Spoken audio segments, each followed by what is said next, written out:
اس معرکہ آرائی کے نتیجے میں ایک وسیع و عریض علاقے کے علاوہ ایک بڑا خزانہ بھی اس کے ہاتھ آیا۔ حیدر علی نے نقد رقم کا شمار کیا تو خزانے میں 12 کروڑ کے قریب نقرئی سکے موجود تھے۔ اب وہ مالی حیثیت سے نواب نہیں، کسی شہنشاہ کے برابر تھا۔ حیدر علی نے اس خوشی میں اپنے تمام سپاہیوں میں 1.5 سال کی تنخواہ بطور انعام تقسیم کی۔ پنڈت دینا ناتھ پر اس قدر انعام و اکرام کی بارش کی کہ غریب برہمن سر سے پاؤں تک سیم و زر میں نہا گیا۔ پنڈت پہلے ہی اپنے مذہب سے بیزار ہو چکا تھا۔ حیدر علی کا یہ برادرانہ سلوک دیکھ کر پورے گھرانے کے ساتھ مسلمان ہو گیا اور حیدر نگر کے گلی کوچوں میں گھوم کر اپنے سابق ہم مذہبوں کو بتانے لگا کہ اس نے اسلام کیوں قبول کیا۔ دینا ناتھ کی اس تبلیغ کے نتیجے میں ریاست کے سینکڑوں ہندو مسلمان ہو گئے اور ریاست ودنور، جہاں مسلمانوں کی کوئی عبادت گاہ نہیں تھی، وہاں پہلی مسجد دینا ناتھ کی نگرانی میں تعمیر کی جانے لگی۔ حیدر علی نے اپنی فتوحات کی خبر دیتے ہوئے شجاعت خان کے نام خط تحریر کرایا تھا کہ وہ نئی مصروفیات کے سبب مزید 6 ماہ تک سرنگا پٹم نہیں پہنچ سکے گا۔ مزید یہ ہدایت بھی کی تھی کہ وہ ٹیپو سلطان کے روز و شب کا حال تفصیل سے لکھے۔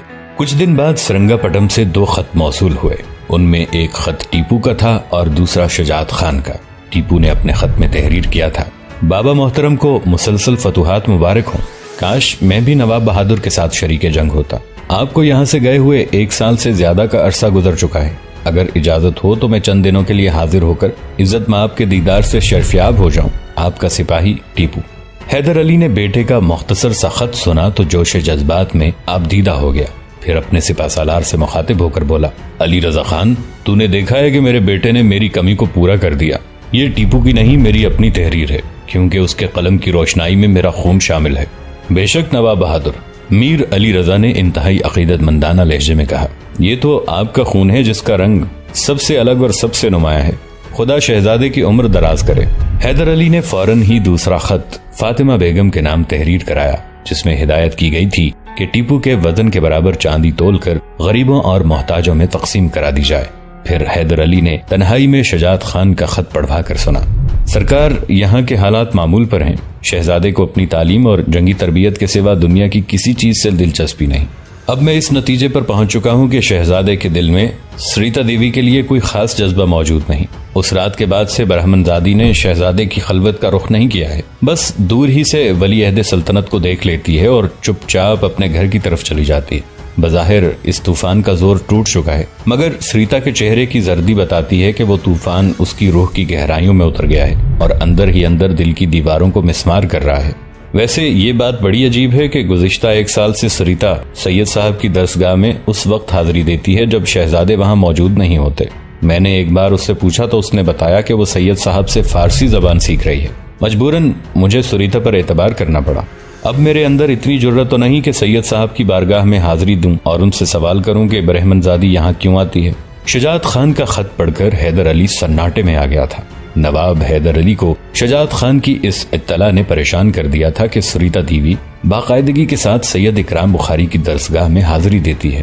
اس سلسلے میں شجاعت خان کا اعتراف بھی بجا تھا کہ وہ سریتا دیوی کے حوالے سے سید صاحب سے باز پرس کرنے کی ہمت نہیں رکھتا۔ شجاعت خان تو کجا، خود حیدر علی میں بھی اتنی جرت نہیں تھی کہ وہ سید صاحب سے اس قسم کا کوئی سوال کر سکتا۔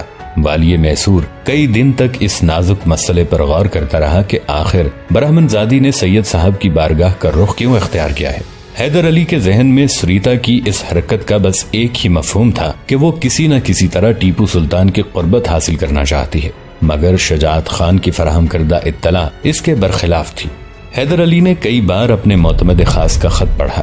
شجاعت خان نے واضح الفاظ میں تحریر کیا تھا کہ سریتا دیوی سید صاحب سے فارسی زبان سیکھ رہی ہے اور وہ اسی وقت درسگاہ میں داخل ہوتی ہے جب ٹیپو سلطان رخصت ہو کر فوجی چھاونی چلا جاتا ہے۔ حیدر علی کی مادری زبان فارسی تھی۔ اس کے علاوہ نواب کو جنوبی ہند کی دوسری زبانیں دکنی، اردو، کنٹری، تامل، مرہٹی اور تیلگو زبانوں پر بھی عبور حاصل تھا۔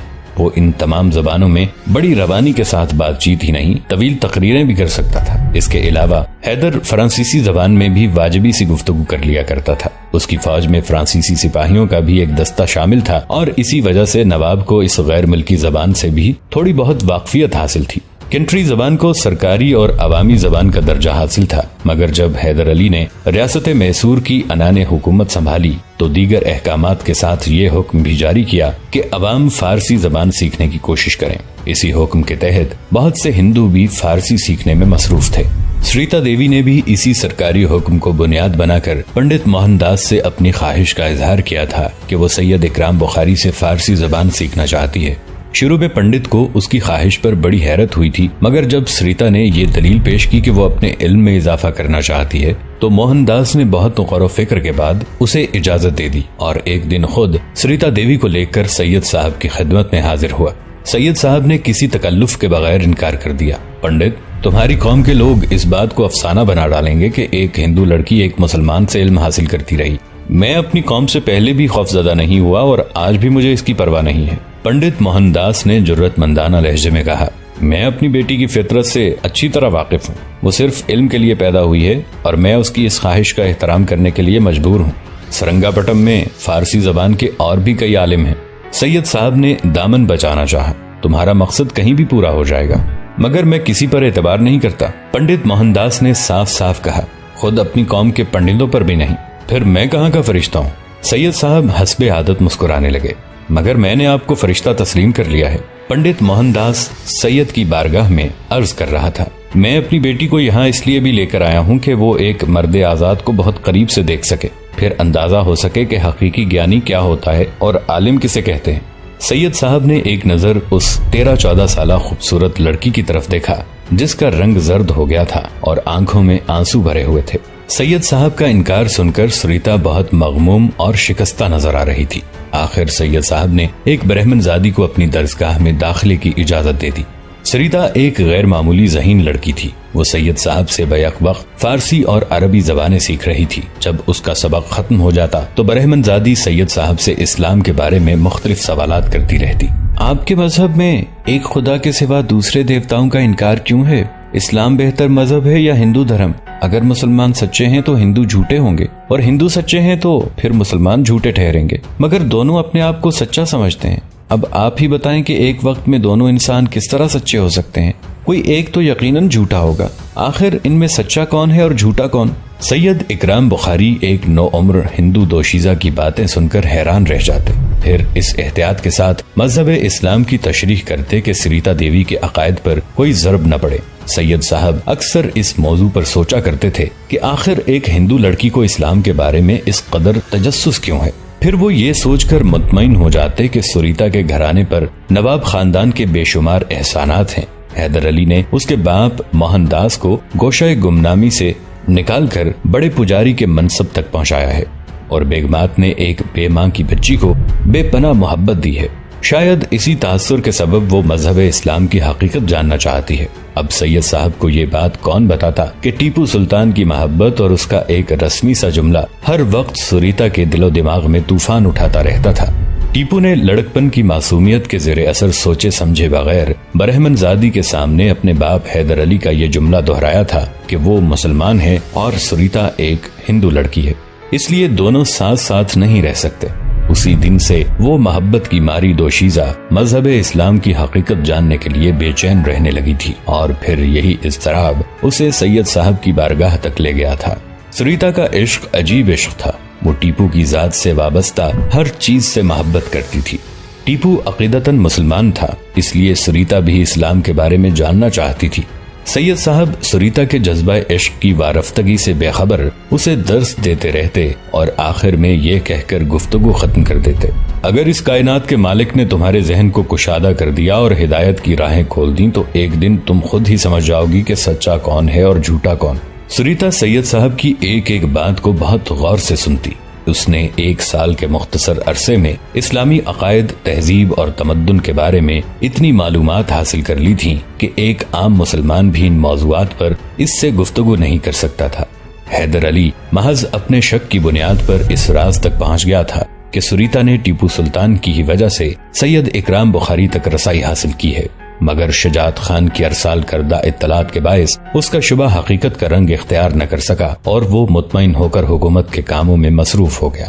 تاہم اس نے مزید احتیاط اور پیش بندی کے طور پر شجاعت خان کے خط کا جواب دیتے ہوئے لکھا، حیدر نگر کے انتظامات کے سلسلے میں ابھی یہاں میرا قیام بہت ضروری ہے.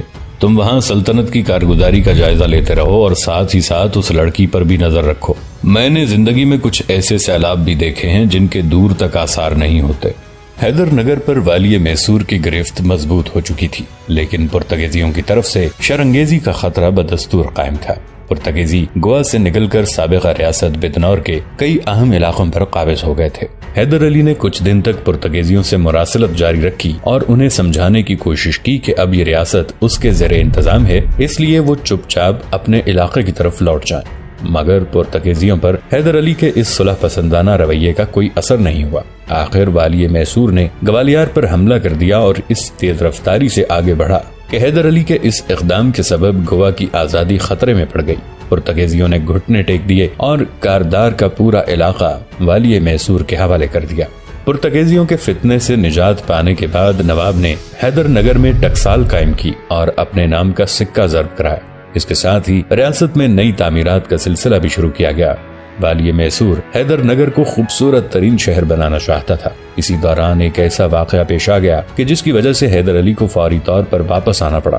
ایک دن وہ حیدر نگر کے دربار میں موجود تھا کہ قلعے کے پہرے دار نے اطلاع دیتے ہوئے کہا، ایک شکستہ حال فریادی بہت دور سے آیا ہے اور نواب بہادر کے دربار میں باریابی کی اجازت چاہتا ہے. حیدر علی نے کسی تاخیر کے بغیر فریادی کو سر دربار طلب کیا. وہ ایک جوان سال شخص تھا جس کا لباس گرد و غبار میں اٹا ہوا تھا اور چہرے پر شدید تھکن اور نقاہت کے آثار نمایاں تھے. تجھے کیا دکھ پہنچا ہے لونڈی بچے؟ حیدر علی نے آنے والے نوجوان کو مخاطب کرتے ہوئے کہا. نواب حیدر علی کا یہ خاص طرز کلام تھا کہ جب وہ کسی کو آواز دیتا تو لونڈی بچہ کہہ کر پکارتا. عام ملازم تو نواب کے اس انداز گفتگو کو کسی جبر و کراہ کے بغیر برداشت کر لیتے، لیکن معززین مملکت، امراء اور اعلیٰ افسران کے چہروں کا رنگ بدل جاتا اور وہ انتہائی اذیت میں مبتلا ہو جاتے. سرداران قوم نے کئی بار آپس میں مشورے کیے کہ وہ نواب کے اس تحقیر آمیز طرز تخاطب کے خلاف احتجاج کریں، مگر ہر مرتبہ حیدر کے روب و جلال کے سبب ان کی آوازیں ان کے سینوں میں ہی گھٹ جاتی. آخر ان سب نے مل کر فراست علی بیگ کو اس بات کے لیے آمادہ کیا کہ وہ کسی مناسب موقع پر نواب بہادر کی توجہ اس طرف مبذول کرائے اور والی میسور کو احساس دلائے کہ ان کی یہ طرز گفتار شرفا کی دل آزاری کا سبب بن جاتی ہے. فراست علی بیگ نواب کا بہت منہ چڑا مصاحب تھا. حیدر علی اکثر اس کی گستاخانہ شوخیوں کو نظر انداز کر دیا کرتا تھا. یہی وجہ تھی کہ امراء سلطنت نے فراست علی بیگ کا سہارا لے کر اپنا مسئلہ حل کرانے کی کوشش کی تھی.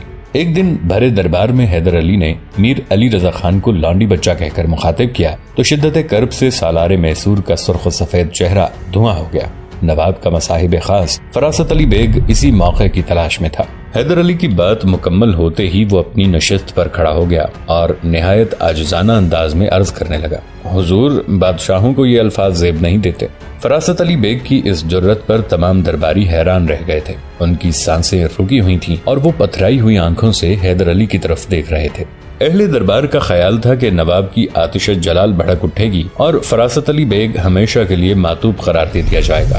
مگر اس وقت حاضرین کی حیرت کی کوئی انتہا نہ رہی جب حیدر علی مسکراتے ہوئے بڑے شگفتہ انداز میں اپنے مصاحب خاص سے کہنے لگا، تو مجھ سے کس بات کی شکایت کر رہا ہے لونڈی بچے؟ نواب حیدر علی ایک ایک لفظ پر زور دے کر بول رہا تھا، کیا تجھے آج تک اس بات کی خبر نہیں ہوئی کہ میں خود بھی لونڈی بچہ ہوں؟ نواب کا اپنی ذات کے بارے میں یہ اعتراف سن کر اہل دربار کو سکتہ سا ہو گیا تھا اور انہیں اپنی سماعتوں پر یقین نہیں آ رہا تھا کہ وہ بیداری کی حالت میں والی میسور کی گفتگو سن رہے ہیں یا پھر کوئی خواب دیکھ رہے ہیں. تیرے نواب حیدر علی کی حیثیت ہی کیا ہے؟ دنیا کا بڑے سے بڑا بادشاہ بھی لونڈی کے سوا کچھ نہیں. یہ کہتے کہتے والی میسور اپنی کرسی زرنگار پر کھڑا ہو گیا تھا اور پورے دربار میں اس کی باروب آواز گونج رہی تھی، ہم سب لونڈی بچے ہیں. بی بی بچے تو صرف وہی ہیں جن کا اسم گرامی حسنین ہے، اور بی بی بھی بس ایک ہی ہیں جن کا نام حضرت فاطمۃ الزہرا ہے. جوش عقیدت میں نواب کا سر جھک گیا تھا اور آنکھوں سے آنسو جاری ہو گئے تھے. حیدر علی کو حضور اکرم صلی اللہ علیہ وآلہ وسلم اور اہل بیت سے مثالی محبت تھی، اور اسی محبت میں اس نے زندگی بھر نہ صرف اہل دنیا کو بلکہ اپنے آپ کو بھی لونڈی بچہ کہہ کر پکارا. اس واقعے کے بعد کسی وزیر یا امیر کو اس سلسلے میں حیدر علی سے کبھی کوئی شکایت پیدا نہیں ہوئی. آج ایک بار پھر حیدر نگر کے دربار میں والی میسور نے اجنبی فریادی کو لونڈی بچہ کہہ کر پکارا تھا. جو کچھ تجھے کہنا ہے بے خوف و خطر کہہ دے. تیرے ساتھ پورا انصاف کیا جائے گا۔ نواب بہادر، اس میں کوئی شک نہیں کہ مجھے شدید دکھ پہنچائے، مگر میں اہل دربار کے سامنے فریاد نہیں کر سکتا۔ اجنبی کے لہجے میں بڑا درد تھا۔ میری فریاد سننے کے لیے تنہائی کی شرط ضروری ہے۔ اگر عزت مآب یہ شرط پوری نہیں کر سکتے تو میں واپس چلا جاتا ہوں۔ حیدر علی اجنبی کی جرأت و بے باکی دیکھ کر حیران رہ گیا، پھر اپنے ایک خدمتگار کو حکم دیتے ہوئے بولا، دربار برخاست ہونے تک فریادی کو ہماری نشستگاہ خاص میں ٹھہرایا جائے، اس کے لیے نئے لباس اور کھانے کا انتظام کیا جائے۔ معمول کی درباری کارروائی سے فارغ ہو کر حیدر علی اپنے اس کمرے میں پہنچا جہاں وہ خاص لوگوں سے ملاقات کیا کرتا تھا۔ والی میسور نے کمرے میں داخل ہوتے ہی اجنبی کے چہرے کی طرف غور سے دیکھا۔ اس کا حلیہ بدل چکا تھا، مگر چہرے سے اذیت و کرب کے آثار نمایاں تھے۔ اب بتا کہ تجھ پر کیا گزری ہے؟ حیدر علی نے اپنی کرسی پر بیٹھتے ہوئے کہا۔ تو کون ہے اور کہاں سے آیا ہے؟ میں آپ کی فوج کا ایک سپاہی ہوں۔ والی میسور کے سامنے اجنبی دست بستہ کھڑا تھا اور کسی جھجک کے بغیر اپنی روداد بیان کر رہا تھا۔ میرا نام اسد برلاس ہے اور میں مغل قوم سے تعلق رکھتا ہوں۔ دہلی یوں چھوڑ دی کہ مغل شہنشاہ شطرنج کے بادشاہ سے زیادہ حیثیت نہیں رکھتا۔ آپ کی جرأت و مردانگی کے بہت قصے سنے تھے، اس لیے سرنگا پٹم چلایا اور فوجی ملازمت اختیار کر لی۔ سوچا تھا کہ آپ ہندوستان میں اسلام کی عظمت رفتہ کو واپس لے آئیں گے، اسی لیے آپ کے ہاتھ پر بیعت کرتے ہوئے وفاداری اور جانثاری کا حلف اٹھایا۔ اسد برلاس انتہائی باوقار لہجے میں بول رہا تھا، مگر 1 ماہ پہلے میرا خواب بکھر گیا اور آنکھیں اس قدر زخمی ہو گئیں کہ اب کچھ نظر نہیں آتا، اس لیے میرا عہد اور میرا حلف مجھے واپس کر دیجئے۔ میں اپنی حسرت ناکام کی لاش اٹھائے ہوئے دہلی واپس چلا جاؤں گا۔ حیدر علی اسد برلاس کی گفتگو سن کر سناٹے میں آ گیا۔ وہ سوچ بھی نہیں سکتا تھا کہ ایک 17-18 نوجوان کے سینے میں مذہب اور قوم پرستی کا ایسا سمندر موجزن ہوگا۔ تو اپنا عہد کیوں توڑنا چاہتا ہے؟ حیدر علی نے مشفقانہ لہجے میں سوال کیا۔ اور اگر تجھے عہد ہی توڑنا تھا تو پھر مجھے بتائے بغیر دلی چلا گیا ہوتا۔ میں مغلوں کے شاہی خاندان سے تعلق رکھتا ہوں نواب بہادر۔ اسد برلاس کے لفظوں سے دل کا درد جھلک رہا تھا۔ قلعہ معلیٰ کا عیش و آرام تو آپ کی خاطر چھوڑا تھا، پھر آپ کو اطلاع دیے بغیر کیسے چلا جاتا؟ تیرے خواب کس لیے بکھرے اور تیری آنکھیں کیوں زخمی ہوئی نوجوان؟ حیدر علی مغل نوجوان اسد بیگ سے بہت زیادہ متاثر نظر آ رہا تھا۔ میری پشت پر کوڑوں کے 3 گہرے نشانات موجود ہیں نواب بہادر۔ یکا یک اسد بیگ کا دلکش چہرہ شدت کرب سے دھواں ہو گیا تھا۔ اور یہ کوڑے مجھ پر شہزادہ ٹیپو سلطان نے برسائے ہیں۔ اگر گنہگار ہوتا تو موت کی سزا پر بھی اف نہ کرتا، لیکن غلط تو یہی ہے کہ مجھے بے جرم و خطا مارا گیا ہے ہزاروں انسانوں کے سامنے۔ یہ کہتے کہتے اسد بیگ کی پلکیں بھیگ گئی تھیں۔ یہ انکشاف سن کر حیدر علی کے چہرے کی رنگت بدل گئی اور چند لمحوں کے لیے آنکھیں پتھرا کر رہ گئیں۔ پھر وہ اس طرح بولا جیسے اس کی آواز بہت دور سے آ رہی ہو۔ میرے بیٹے ٹیپو نے یہ حرکت کی، مجھے یقین نہیں آتا۔ اگر ان کے ہونٹوں پر جبر کی مہریں نہ لگائی جا چکی ہوں تو پھر سرنگا پٹم میں اس واقعے کے ہزاروں گواہ موجود ہیں۔ اسد بیگ کے لہجے میں اعتماد بھی تھا اور بے باکی بھی۔ جب میسور والے بھی اقتدار کے نشے میں مست ہیں تو پھر میں غریب الوطنی کے آزار کیوں جھیلوں؟ دہلی میں بھی تو یہی ہو رہا ہے، نفس پرستی وہاں بھی ہے اور یہاں بھی، عدل و انصاف کا خون وہاں بھی ہو رہا ہے اور یہاں بھی، پھر دونوں میں کیا فرق ہے؟ اسی لیے میں واپس جانا چاہتا ہوں۔ اہل شہر مجھ سے واپسی کا سبب پوچھیں گے تو کہہ دوں گا کہ سرزمین ہند پر ہر جگہ اہل اسلام مر چکے ہیں، بس ان کی لاشیں اٹھائی جانا باقی ہیں۔ اسد بیگ کی آنکھوں سے بہنے والے آنسوں میں کچھ اور تیزی آ گئی تھی۔ مغل نوجوان کی گفتگو سن کر حیدر علی تڑپ اٹھا تھا۔ اگر یہ سچ ہے تو پھر ٹیپو نے تجھ پر مشق ستم نہیں کی بلکہ اپنے باپ کی پشت پر کوڑے مارے ہیں۔ اچانک نواب کا لہجہ غضبناک ہو گیا تھا۔ میں تجھے انصاف کے بغیر دہلی نہیں جانے دوں گا۔ ابھی یہاں کچھ لوگ زندہ ہیں، جب ہمارے جنازے اٹھ جائیں تو پھر دہلی کے گلی کوچوں میں منادی کرا دینا کہ سرزمین ہند سے اہل اسلام بھی اٹھ گئے۔ اس کے بعد حیدر علی نے میر علی رضا خان کو حیدر نگر کا قلعےدار مقرر کیا اور خود اسد بیگ کو اپنے ہمراہ لے کر برق رفتاری کے ساتھ سرنگا پٹم کی طرف روانہ ہو گیا۔ نواب حیدر علی کسی اطلاع کے بغیر سرنگا پٹم پہنچا تھا۔ والی میسور کی آمد کی خبر سن کر دارالحکومت میں ہلچل سی مچ گئی۔ تمام اراکین سلطنت حیران و پریشانی کے عالم میں ایک دوسرے کا منہ دیکھنے لگے۔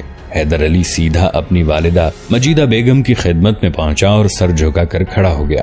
ماں نے حسب عادت پہلے بیٹے کو گلے سے لگایا، سر پر ہاتھ رکھ کر دعائیں دینے لگیں اور پھر یکا یک چونک اٹھی۔ بیٹے، تم چہرے سے کچھ پریشان نظر آ رہے ہو، پہلے تو کبھی اس طرح ماں کی خدمت میں حاضر نہیں ہوئے۔ حیدر علی جبرن مسکرایا۔ ام محترم، طویل سفر نے تھکا دیا ہے، بس اس کے سوا کچھ نہیں۔ دوستو، آج کے لیے اتنا ہی۔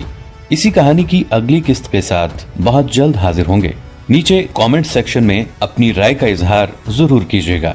ہمارے اس چینل کو سبسکرائب کر کے نیچے موجود بیل آئیکن کو بھی ضرور کلک کیجیے گا۔ اگلی ملاقات تک کے لیے ہمارا اور آپ کا اللہ نگہبان۔